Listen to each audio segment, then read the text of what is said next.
Hello again. In my last video I said I'd show you some pond plants. I ended on what was called an elephant ear commonly, and I'll show you what it looks like growing in the ground. Here it is. What a monster.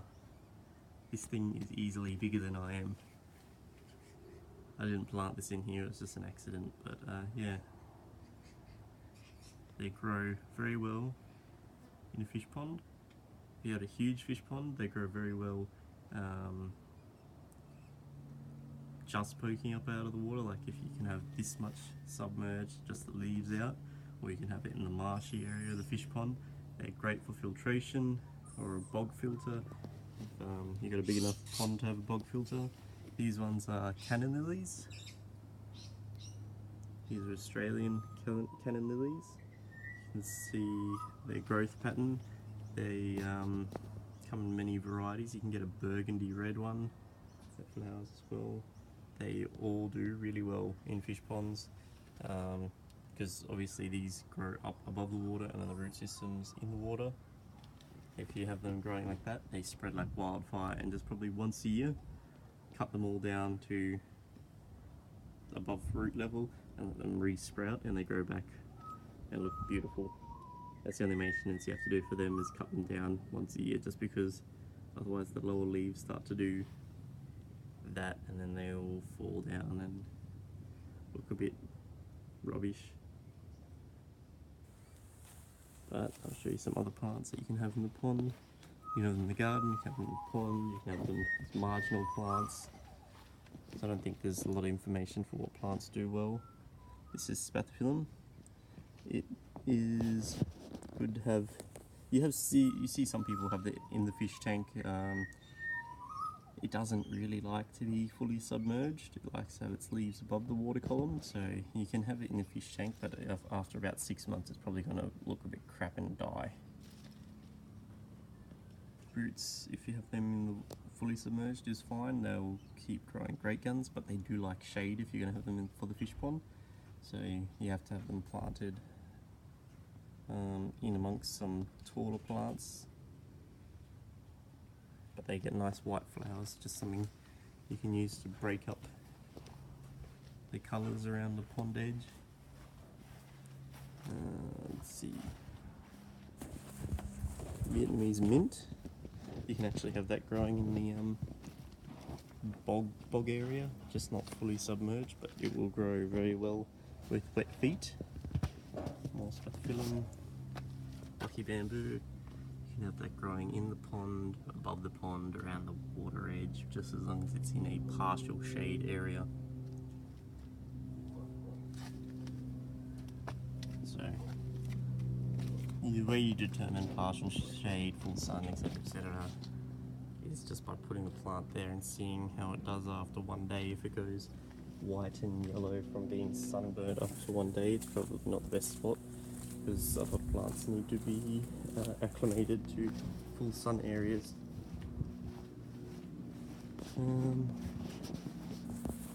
Fig tree can grow in water, just not fully submerged, but you probably don't want to stick one of those in your fish pond because the root system will just spread out and be a monster. These ones are a type of flowering jasmine.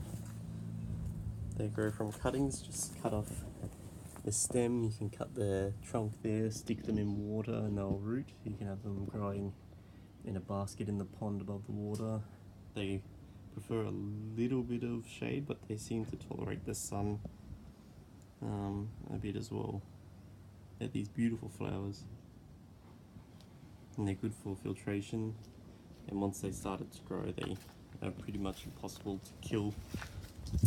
The next one is this iris. Gets beautiful flowers like most irises do. It's wandering iris, so it sends out these big runners. You can't have these fully submerged, they'll have wet feet, so around the water edge is probably the best place for them. Or if you make like an island or something in the middle of your pond, that would look quite good there. And these plants are probably good for if you've got koi. Having them in a basket just in shallow water. because the koi aren't going to eat them, but it's going to still do what plants are going to do, and that's remove all the nitrites, nitrates, and help deal with any water issues. These will have full sun, no problem. When I first put these out in full sun, they looked like they were going to die after about a week, but then they started to come back, and now they look great. Actually, I've had to trim them back a few times just because they've gotten that big, because each year they send out these runners, so when that grows all through the paving, you end up with too many plants. Let's see, what else do I have? I should have more than this, so I'll talk about the other. So there's the water cabbage, obviously. One problem I found with the water cabbage is, in its root systems, it's hard to clean and make sure there's no dragonfly nymphs or leeches, etc., in the root system. So if you get a small piece and then you just wash it out and do a bleach dip, that's probably the best way to do it. But if you got it in a pond, it's not really going to make much difference because all these things are going to end up in a pond anyway. The water lilies, everyone knows water lilies. The only problem with them is they will get shredded leaves after heavy rain. Probably the only care tip I can give you is put them in a basket, and once a year, just before spring, repot them. Unless you're in an area where it snows, then don't do that, just leave them in the pond. If you've got the variety that overwinters, and just let them regrow each year. But if it's a small pond like what I've got, like these ones, repotting them just before spring will mean they will get the best growth and flower and everything, because at the moment these ones haven't flowered because I've neglected them, and the pond looks like it as well.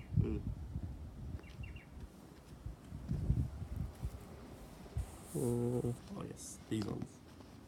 These lilies, if you ever see these type, they grow very well in a marginal area pond, and they get beautiful white flowers similar to a spath.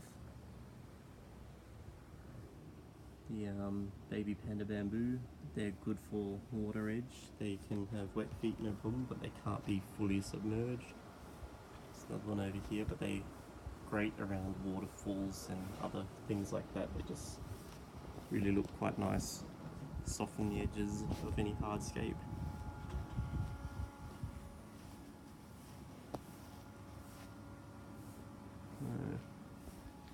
I think that's all the ones I've got. I hope that's helped someone, at least with the... Oh, actually no, I've got one more. This one, Sansevieria, or mother-in-law's tongue. You cannot kill this plant. I've had it sitting in water for over a year, and it was growing, so you know, it didn't hate that. So I don't know how far submerged you could have it, but you can definitely have it with wet feet. So if you want a cacti type succulent, something that's going to be really low maintenance, mother-in-law's tongue. Oh, I hope that's helped someone. Oh, actually, I'm finding more plants as I'm going. Everyone should know this plant. If you've been watching YouTube for fish, this is pothos. Shady position, you can have wet feet. I've heard some people have grown it fully submerged, but I haven't tried that yet. I should try it eventually. I'm just going to wait till I get more cuttings happening.